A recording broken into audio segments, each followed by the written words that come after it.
Hey everybody, Dean Young Home Tech. Hope everybody's doing good today. It's been a good day so far this morning. Picked up a water sample, dropped it off, and then I went and inspected a service panel and a basement area from a previous inspection. And I've got a pretty big one around lunch. Well, a little after lunch. It's probably going to take about 3 hours or so. Pretty nice house out in Lexington. So looking forward to that. But I'm sure a lot of you seen my post about PayPal, and really aggravated and annoyed, which anybody would be, I would hope. So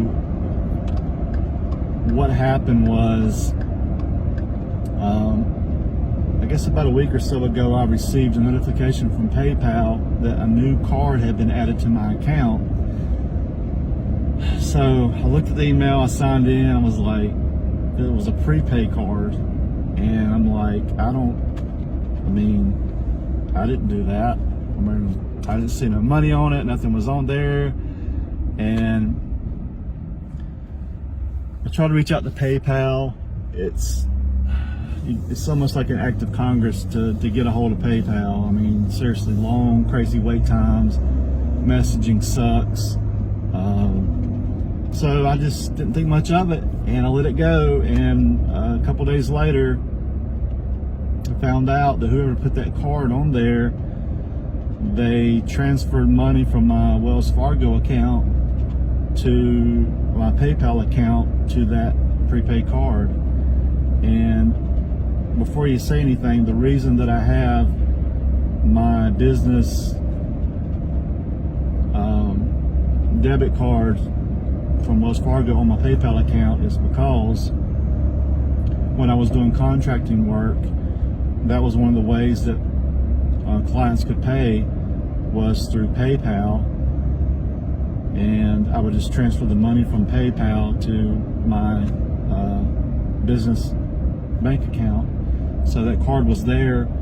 Also, I would keep it on there just so I'm buying and selling stuff on eBay and whatever, and it was just easier to just make the purchase or whatever, and also PayPal credit, just to make a payment when I use PayPal credit. So I had a card on file. Never thought about it. Never really used PayPal that much since. You know, I used to do contracting work. But anyway, so they transferred that money on there a couple days later, and I happened to sign back on, and I seen the money. I was like, $800 and something, and I looked at my Wells Fargo account, and it said I transferred. I was like, no, I didn't. So I'm putting that money back. So I transferred it back. I left it that way. Well, I've been so freaking busy, I didn't pay no attention through emails or nothing. It's a different email address. I didn't pay no attention. So whoever it was went back in, added a different debit card, and transferred another $850 to the card. It went through, they got the money, and then just last night I noticed there was another transaction for $970 from my Wells Fargo business account. This is my old business account for the contracting business. They transfer money out of that account from my PayPal to that prepaid debit card online, and the transaction now is processing, and I was like, what the crap? I called the bank, they wasn't much help. They're just like, all we see is you transfer money from your Wells Fargo account to your PayPal. I mean, we see nothing there, you know.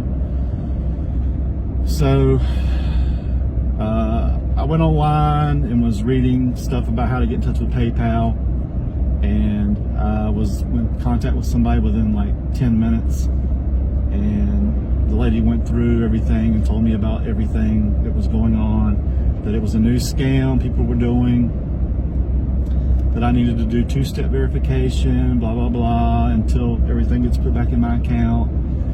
And I told her, once that happens, I'm done. I am completely done. I don't owe anybody anything, and it's sad that they can't even up their security or anything. I know I shouldn't have left that card on there, but like I said, it was just convenient to have it there when people would pay me through the contract, and I could just transfer money onto that card into my account. Because on a debit, if you transfer it to your debit card, it instantly goes on into your account. But if I transferred it to my bank account, it would take several days to get the funds. So that, and for making payments and stuff, it was a lot easier. But from now on, I'm done. I'm not, I don't store my card online anywhere else in any way, but I'm completely done. I'm so furious. It's so damn aggravating. I just want to punch somebody in the throat.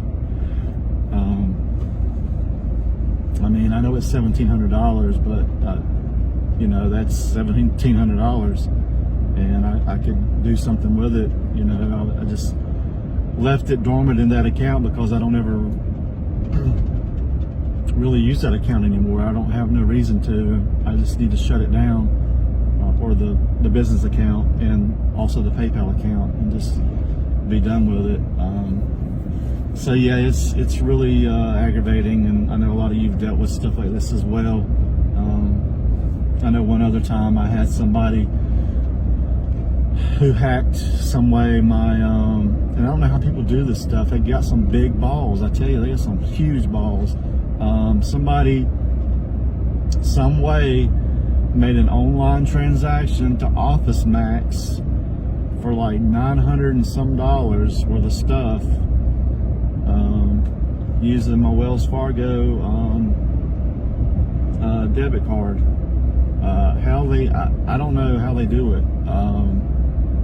It's what we're coming into, and we're doing it to ourselves. That's just the bad part, the way we done things back in the day.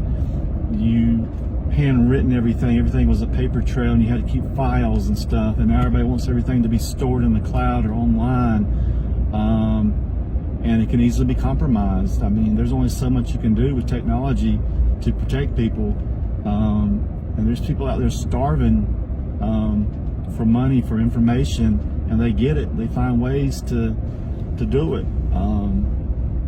Hacking is going to be continue to be a big thing, man, and it's sad. But all the stuff you see in movies and stuff about thumb drives and all this information and account numbers and transferring this from this to this, man, it's real. It's freaking real. That's why they have the dark web. It's out there. There's some stuff out there that make you just cringe. I mean, your mouth will just fall open. Stuff that's going on out on the internet that you can't see. It's some scary stuff, and I've read all about that stuff, man. And it's just a whole nother realm, a whole nother. It's like a bad dream, honestly. It's just like stuff you see on movies. I mean, you say that it can't happen. Anything is possible. Anything is possible. So guys, today just got that one big one out in Lexington this afternoon. It's going to take me pretty much the whole afternoon, and I looked at the pictures. It looks beautiful. Got a nice pool in the back, and really nice. I'm really excited about it. Now that I mentioned pools, let me throw this at you real quick. There are some inspectors out there I know that do pool inspections, but I want you to honestly think about it. For whatever $100 and some you're paying to add on a pool inspection, you're not really honestly getting a thorough thorough pool inspection. Honestly, the only way you can really inspect a pool other than the equipment is to drain that thing and walk inside that pool, look for any cracks, check the drain system, check everything, check the lights, make sure everything's attached properly underneath, make sure the wiring is good. You know, if there's a lighting system in the pool, paying somebody $100 and some to just go look at your filter system and check your breaker box and maybe shake on the rails and just look in the water at the pool, that's that's half-assed, and that's not a good thorough inspection. So save your money and hire a professional company that will do a thorough pool inspection. My thing is, how are you going to do that? Because could you imagine draining a pool and then having it inspected and then having to fill it back up? I'm sure that would cost the fee there just for the inspector's fee, or maybe more. I guess it depends on how big the pool is. Unless there's some way that they can test for cracks or leaks or whatever, or test the fixtures and make sure nobody's going to get electrocuted, or make sure nothing is loose as far as fixtures under, you know, in the pool lights. I don't know, man. You know, liners. A lot of these pools have the liners now inside. How can you see that stuff without honestly feeling and touching and getting up on it without looking through the water? I mean, do you got a dive suit? I mean, with an air tank, and you're just under there just looking, evaluating? Is that how you're doing your pool inspections? Because if you're not, then you're really setting yourself up for failure, and you're really doing a disservice to the buyer. Honestly, I mean, that's just my opinion. You can tell me to screw off, whatever, but that's just my take on it. Anyway, going to get out of here and update this report and get me some lunch and head back out, man. So we'll see you guys, 336-989-8185, or schedule at hometechnc.com. Peace.